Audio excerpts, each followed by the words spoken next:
I am personally most interested in the last book of the trilogy, The Lord of the Rings by J.R.R. Tolkien.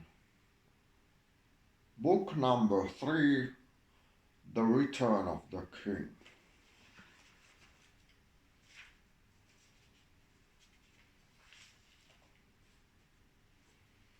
The Return of the King being the third part of The Lord of the Rings, J.R.R. Tolkien. London, Unwin Paperbacks, Boston, Sydney. The Lord of the Rings. 3 rings for the elven kings under the sky. 7 for the dwarf lords in the halls of stone.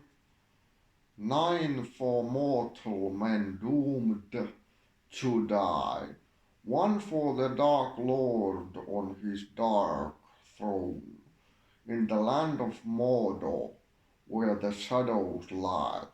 1 ring to rule them all, 1 ring to find them, 1 ring to bring them all, and in the darkness bind them, in the land of Mordor, where the shadows lie. Synopsis. This is the third part of The Lord of the Rings. The first part, The Fellowship of the Ring, told how Gandalf the Grey discovered that the ring possessed by Frodo the Hobbit was in fact the One Ring, ruler of all the rings of power. It recounted the flight of Frodo and his companions from the quiet shire of their home, pursued by the terror of the Black Riders of Mordor, until at last, with the aid of Aragorn, the Ranger of Eriador, they came through desperate perils to the house of Elrond in Rivendell. There was held a great council of Elrond, at which it was decided to attempt the destruction of the ring, and Frodo was appointed the ring-bearer. The companions of the ring were then chosen, who were to aid him in his quest, to come, if he could, to the mountain of fire in Mordor, the land of the enemy himself,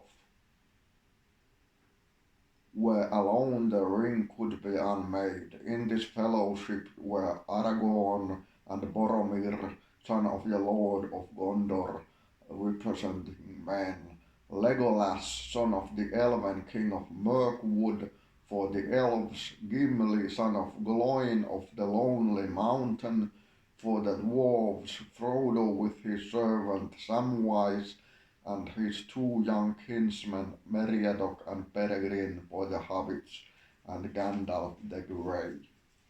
The companions journeyed in secret far from Rivendell in the north, okay? So, this is the book, and this is the book I am mostly interested in. And this book actually has a lot of commentary, appendixes, and um,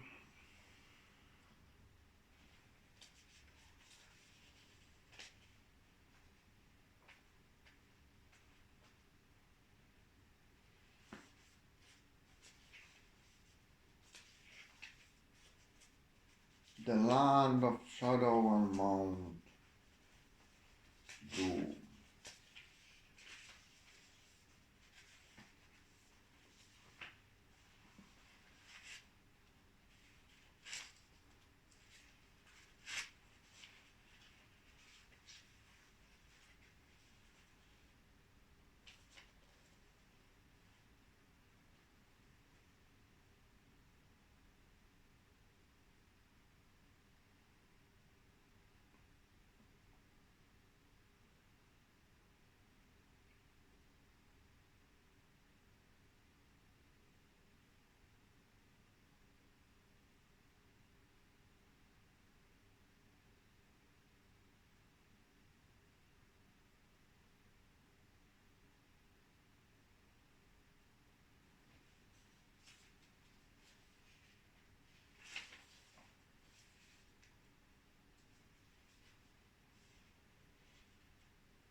This is elven language. A. Elbereth Gilthoniel, Slivren penna Miriel, Omenel aglar Elenath, Gilthoniel A. Elbereth. We still remember, we who dwell in this far land beneath the trees, the starlight of the western seas.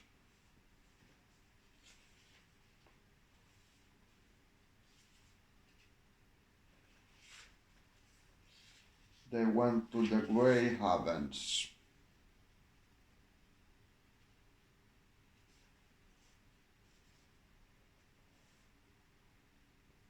The book ends when Frodo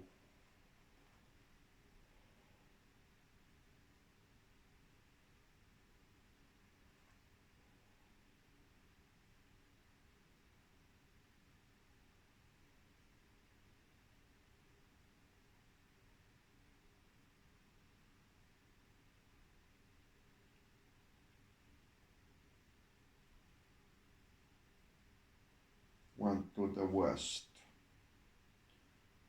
And that's an old Celtic belief that there's Hebraisel in the west, and that's the paradise in the west, the heavens, or a faraway land where people will live in happiness and peace forever. Immortality is achieved.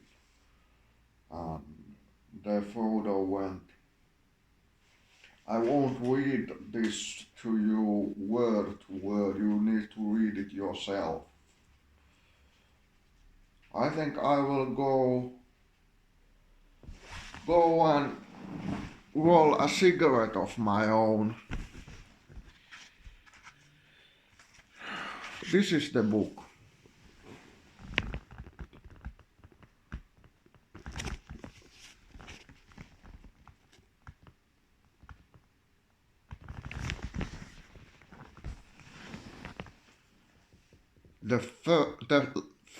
The last and final book of the trilogy The Lord of the Rings by J.R.R. Tolkien. 3. The Return of the King. I won't read it further, but I will have to say that you should read this both in your mother tongue and in English, if you know English enough or want to learn English. This is good British English and has interesting turns of words and interesting vocabulary, and some of the vocabulary is made up languages. It is artificial languages that Tolkien thought up in his head when he was inspecting existing languages like Finnish and other languages like Gothic and whatever they were and are that he was aware of and could read. And Tolkien was interested in Kalevala, and that was something that gave some of the things that are in these 3 books, the trilogy. And I think I have heard and read that Gandalf the Grey is based upon a Kalevala central figure called Väinämöinen, the sage, the old sage Väinämöinen, Vakavanha Väinämöinen. Today is Kalevala Day and Finnish National Culture Day, and Kalevala is an interesting piece of literature on its own, and so is this